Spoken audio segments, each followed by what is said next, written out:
When you mentioned the combustion instability, I have not heard a reasonable explanation. Number one, why the problem happened, what caused it, and how they fixed it. Now, the proponents are very quick to tell you how they fixed it, but they don't like to talk about what caused it, or they'll come up with different theories. But even the experts themselves, and I have a quote in a book over there, I've talked about this quote many times regarding the F1 engines in other interviews. I'm not going to go take the quote out right now, but the quote basically says, we solved the problem, but never really fully understood what caused it. Yeah. And we never had an occurrence again. And I just, here we go again. I mean, where are people's common sense when it comes to this? You just told us you've never been able to isolate the problem, but you fixed it. Does that sound familiar, folks, in the last 3 years? You've never been able to isolate what, but you come up with a solution to counter it? Yeah, we got that. Yeah. Don't know what caused it, but we got a solution. In fact, one of the solutions they came up with was to put a small bomb inside the combustion chamber so it would counteract this combustion instability. A small bomb, how did I know that would work? It's sort of hit and miss, really, or bang and miss. Exactly.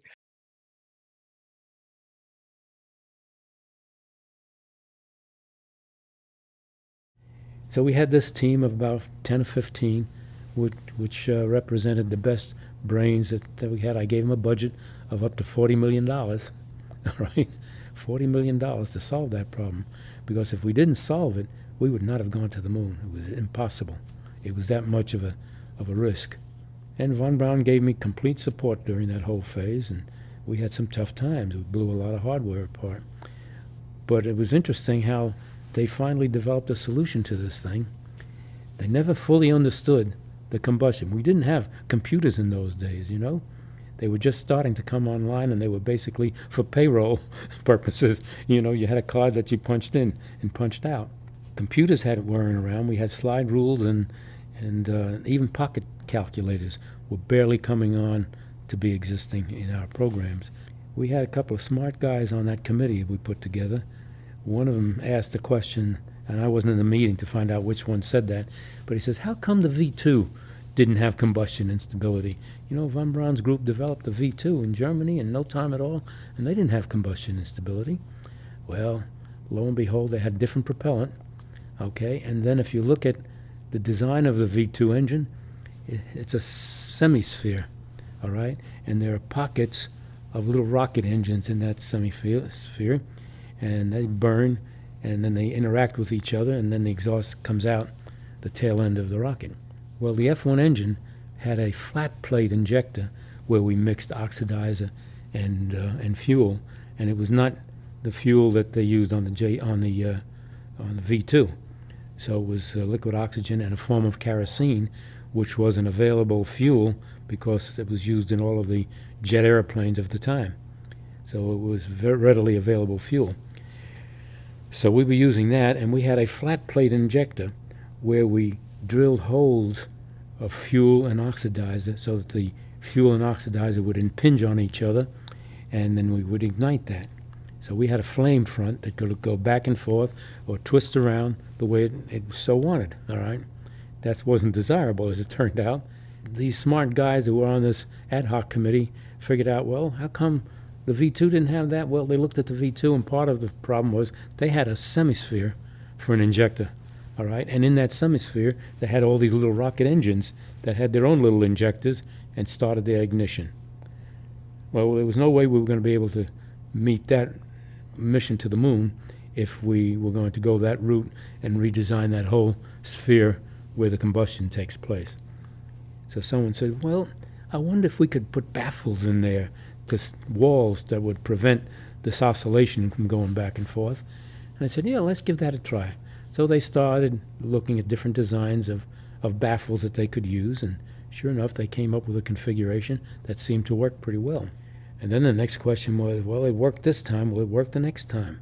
Someone said, well, maybe we can perturbate it and force it to go unstable and see whether those fences we've put in there ameliorates the instability.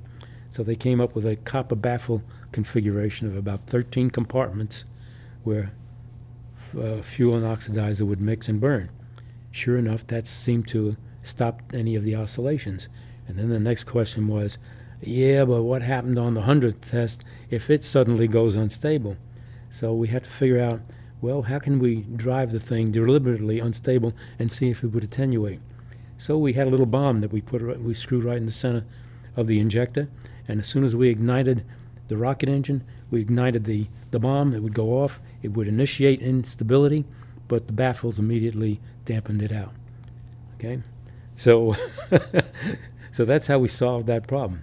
However, it always came time to stand up to top management when you were ready to fly a man on it, to tell them what testing you've done, what issues you had, and what concerns you might have at this time. Well, I painted a rosy picture, and as I was painting that rosy picture, by the way, the astronauts were in the room at the time, as I was painting that rosy picture that, yeah, we've done a lot of testing and things look good, I said, however, we've tested this thing several hundred times with a bomb, and it attenuates every time. Will it still work on the 700th and first test when we fly? I can't say that for sure, And I said, but we're pretty sure. And we got a lot of confidence because of the amount of testing we did, where we deliberately bombed the engine into instabilities. So everything went well, and the meeting was over, and we were breaking out for lunch. And one of the astronauts came over to me, put his arm around my shoulder, and he said, Sonny, he says, we know that you guys have done everything you humanly could do on this program. We're ready to fly, and don't worry about it. Don't lose any sleep over it.